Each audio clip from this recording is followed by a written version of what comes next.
नमस्कार दोस्तों, आप सभी का स्वागत है आपके अपने YouTube चैनल हिंदी मंत्रा ऑनलाइन क्लासेस में। दोस्तों, आज का हमारा टॉपिक है नागपुरी व्याकरण और नागपुरी व्याकरण में हम देखेंगे आज ध्वनि और वर्ण के बारे में। दोस्तों, उससे पहले नागपुरी लोकगीत के सभी टॉपिक पर मैं वीडियो बना चुका हूं।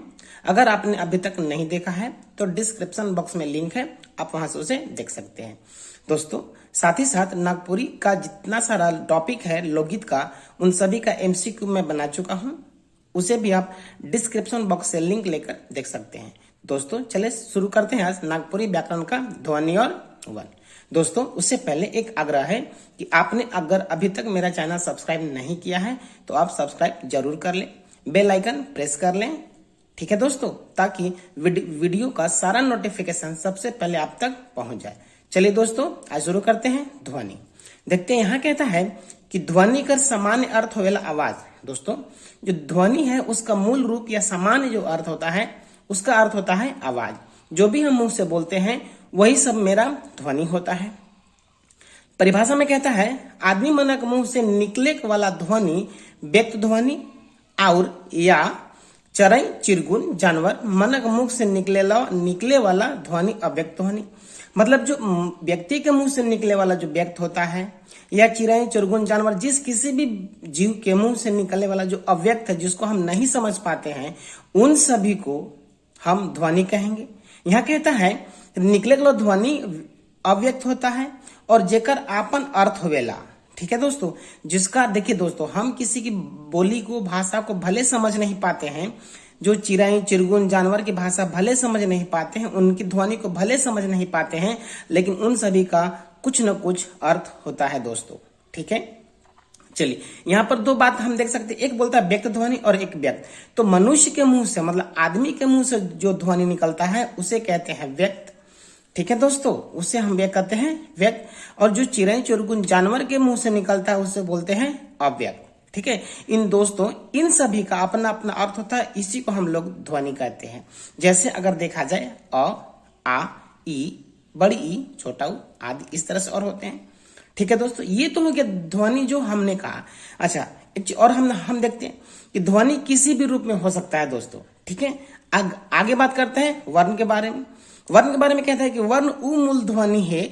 ठीक है, वर्ण उ मूल ध्वनि के कहल जाला जेकर खंड या टुकड़ा नी करल जा सकेला। या का मतलब दोस्तों या होता है, या का मतलब या पढ़ेंगे दोस्तों, ये नागपुरी में ऐसा यूज होता है।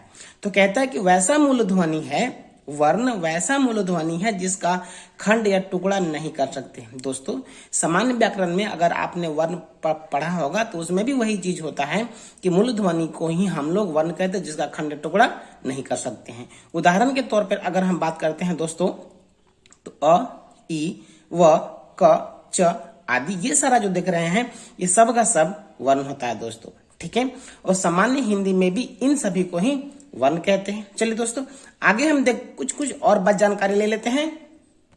दोस्तों, अब कहते हैं कि यहाँ कह रहा है कि जैसे गरु शब्द में दो ध्वनि है। ये जो गरु शब्द देख रहे हैं इसमें दो ध्वनि है, ग और रु। ठीक है दोस्तों, ये दो। अब हम लोग यहाँ पे ग और रु जो दो अलग अलग देख रहे हैं दोस्तों, ये अगर सामान्य हिंदी पढ़े तो ये दो अक्षर हैं दोस्तों, ग और रु। लेकिन अगर देखा जाए बोलता है कि एकर चार खंड कर सकते हैं। जो ग और रु है दो है अलग अलग, इनका हम चार खंड कर सकते हैं। ठीक है, जैसे ग हलंत दिया हुआ है अ, फिर र हलंत अ दिया हुआ, सॉरी उ दिया हुआ, तो मिला के हो गया गरु। तो दोस्तों 1 2 3 4 जो देख रहे हैं इन चारों खंडों को मिलाए हैं तब बना है गरु। और बोलता है ठीक है, अब कह रहा है कि इकर बाद ऊंचाई खंड ध्वनि कहा जाला। ये जो आप देख रहे हैं ये ग है, अ है, ठीक है, और ये जो र है फिर उ है, इन सभी चारों को हम ध्वनि कहेंगे जो हमारे मुंह से निकलता है। और इन्हीं का अब हम टुकड़ा नहीं कर सकते हैं, इसीलिए इन सभी को हम वर्ण की संज्ञा देंगे दोस्तों। ठीक है, चलिए आगे यहाँ पे हम बात कर लेते हैं। कहता है कैसे कि हिंदी लेखा नागपुरी भाषा में भी, नागपुरी भाषा के भी देवनागरी में लिखल जाला दोस्तों। जैसा हम हिंदी भाषा को नागपुरी जो से हिंदी भाषा है उसकी लिपि देवनागरी होती है, तो नागपुरी भाषा का भी जो लिपि है वो क्या है, देवनागरी है। और लिपि के बारे में दोस्तों आप जानते हैं कि वह जिसको हम लिखित रूप देना चाहते हैं, ठीक है, और जिस ध्वनि को जिस रूप में हम लिखित दे देते हैं उसे लिपि कहते हैं दोस्तों, ठीक है। और जो ध्वनि होता है उसी को अगर हम लिखित रूप देंगे तो वर्ण कहलाता है। ये भली भांति आप समझ गए दोस्तों। अब हम बात करते हैं कि जो ध्वनि है, जो वर्ण को हम उसको वर्ण मान लिए, उसका लिखित रूप हम वर्ण बना दिए, तो उसके आखिर कितने भाग में बांट सकते हैं, ठीक है दोस्तों। तो बोलता यहाँ पे है कि वर्ण को 2 भाग में बांटल जाला, वहां पे हम उसको 2 भाग में बांट सकते हैं। पहला की हम बात करते हैं तो बोलता है कि स्वर्ण वर्ण समूह और एक व्यंजन वर्ण समूह होता है। दोस्तों सामान्य हिंदी में भी आपने पढ़ा है स्वर्ण वर्ण और व्यंजन वर्ण, तो नागपुरी भाषा में भी होता है एक स्वर्ण और एक व्यंजन। तो हम स्वर के बारे में आज बात करते हैं दोस्तों, ठीक है। चलिए फिर हम आगे बात करेंगे व्यंजन के बारे में। तो सबसे पहले हम बात कर लेते हैं स्वर के बारे में।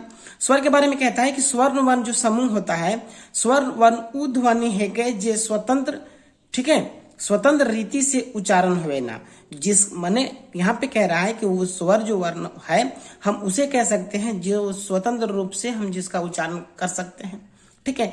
एकर उच्चारण में वायु मार्ग में कोनो अवरोध नहीं होगेला, मतलब जब मुंह से बोलते तो मुंह में किसी प्रकार का कोई अवरोध उत्पन्न नहीं होता है। उच्चारण करने के कारण उसमें जो वायु मार्ग हमारा है उसमें किसी प्रकार का कोई अवरोध नहीं उत्पन्न होता है, इसीलिए हम उसको स्वर वर्ण कहते हैं दोस्तों। एग्जाम्पल के अगर हम तौर पे देख लें तो जैसे कहता है अ, आ, ई, उ, ए और ओ, इन सभी का उच्चारण अगर हम करते हैं दोस्तों तो हमारे मुंह के वायु मार्ग में किसी प्रकार का कोई अवरोध उत्पन्न नहीं होता है दोस्तों। अगर आप चाहें तो उसको स्लोली धीरे धीरे उच्चारण करके आप उसे देख सकते हैं। चलिए आगे यहाँ पे कहते हैं एक चीज और जान लिया जाए दोस्तों, कि कहता है कि नागपुरी भाषा में 8 मूल स्वर होते हैं दोस्तों। हम लोग सामान्य हिंदी में हम लोग देख चुके हैं कि मूल स्वर जो होता है वो 11 होता है, लेकिन यहाँ पे मूल स्वर दोस्तों 8 होता है। चलिए हम उन सब के बारे में बात करते हैं। 8 कौन कौन है दोस्तों, यहाँ पे देखेंगे अ, आ, छोटी बड़ी ई, छोटा उ, बड़ा उ, ठीक है। आप यहाँ पे इसको बड़ा उ बनाएंगे दोस्तों। फिर कहता है कि ए और ओ है, बाकी जो छूट गया 2 और जितने सारे उनको हम लोग मूल स्वर में, सॉरी मूल स्वर है मेरा जो नागपुरी है उसे हम नहीं गिनती करते हैं, ठीक है। तो यहाँ पे देख रहे इसलिए कह रहा है कि नागपुरी में 8 मूल स्वर होते हैं। अच्छा, अब कुछ दोस्तों ऐसा चीज होता है कि मान लीजिए और छोटे उठ गए, जैसे कि ए छूट गया, उनका देखिएगा तो मात्रा कर नजरी से स्वर में 2 किस्म के हो गेला। अब ये जो आप यहाँ पे देख रहे हैं, ये जो देख सकते हैं आ वगैरह है, इसको हम अगर मात्रा के हिसाब से बांटे तो इसका 2 किस्म होता है दोस्तों। यहाँ पे आप इसका 2 किस्म देख सकते हैं, एक ह्रस्व और एक दीर्घ, ठीक है दोस्तों। ह्रस्व को बोलने में क्या होता है कि सबसे कम से कम समय उत्पन्न होता है, जो हमारा जीभ है, हमारा मुंह है, उसमें सबसे कम समय का लगता है, उससे हम लोग स्वर कहते हैं। और दीर्घ 2 रूप में हमें देखेंगे कि स्वर से ज्यादा समय अगर हमको उच्चारण करने में लगता है, स्वर से ज्यादा उच्चारण करने में समय लगेगा, उसको दीर्घ कहेंगे। और दीर्घ कहने के पीछे एक और कारण है कि ये 2 अलग अलग स्वर से मिलकर बनेगा। जैसे अ और अ मिलाएंगे तो आ बनेगा, छोटी ई मिलाएंगे तो बड़ी बनता है, इसीलिए इसको हम दीर्घ, और दीर्घ का मूल रूप हम कह सकते हैं इसकी कि इनके उच्चारण में आ, बड़ी, बड़ा उ, ए और ओ, इनके उच्चारण में दोस्तों इस अ, छोटी ई और छोटा उ से ज्यादा समय लगता है, इसीलिए इन्हें दीर्घ स्वर की संज्ञा दी गई है। एक बात मैं और आपको बता दूं कि ए और ओ, ये दोनों जो आप देख रहे हैं, इन दोनों को संयुक्त स्वर भी कहा जाता है। क्यों कहा जाता है?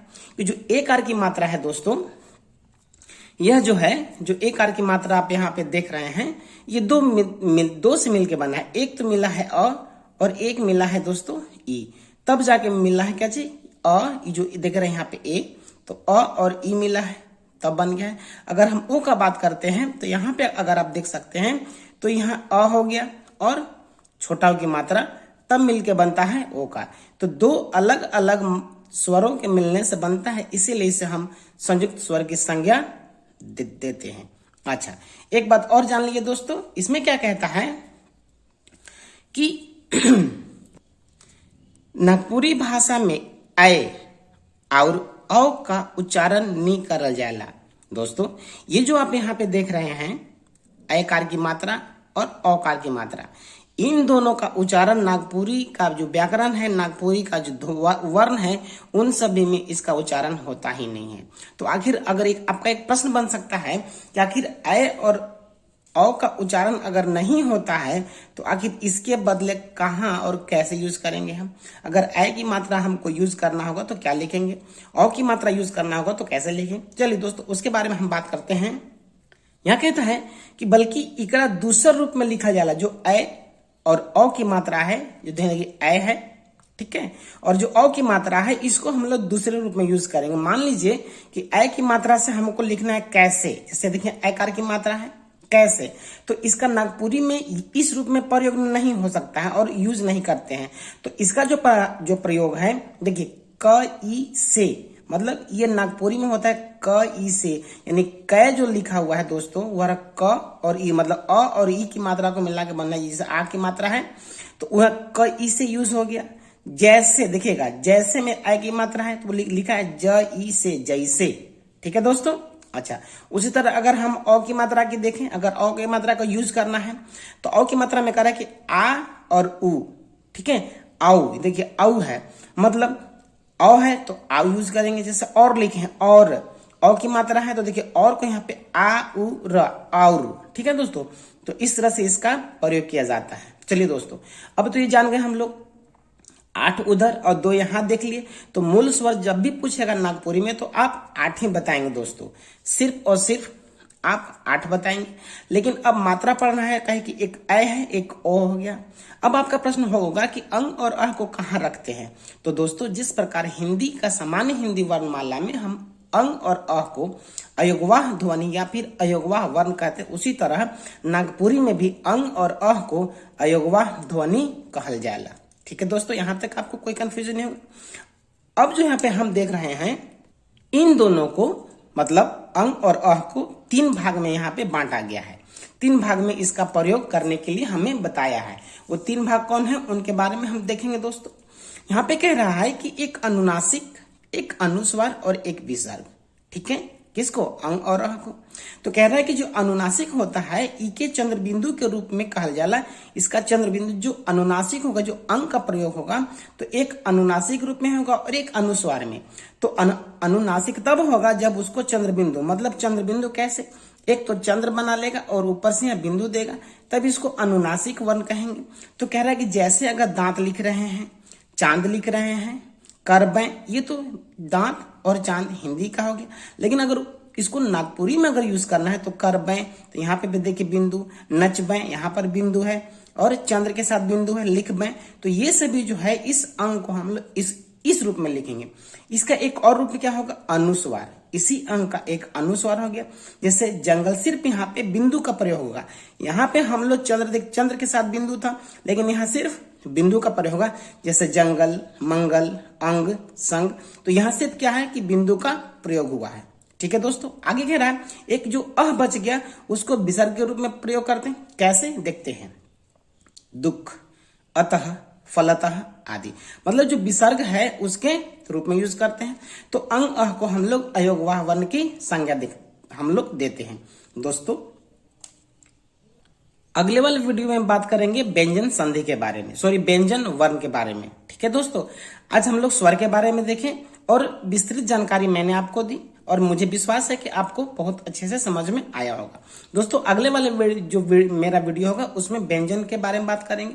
ठीक है दोस्तों, एक बार फिर आपसे आग्रह है कि अगर आप मेरे चैनल पे अभी आए हैं या पहली बार आए हैं तो उसे सब्सक्राइब करना बिल्कुल ना भूलें। बेल आइकन आप अवश्य प्रेस करें ताकि जो भी वीडियो मैं बना उसका नोटिफिकेशन सबसे पहले आपके तक पहुंचे। दोस्तों लाइक और शेयर करना बिल्कुल ना भूलें। दोस्तों वीडियो देखने के लिए आप सभी का बहुत बहुत धन्यवाद।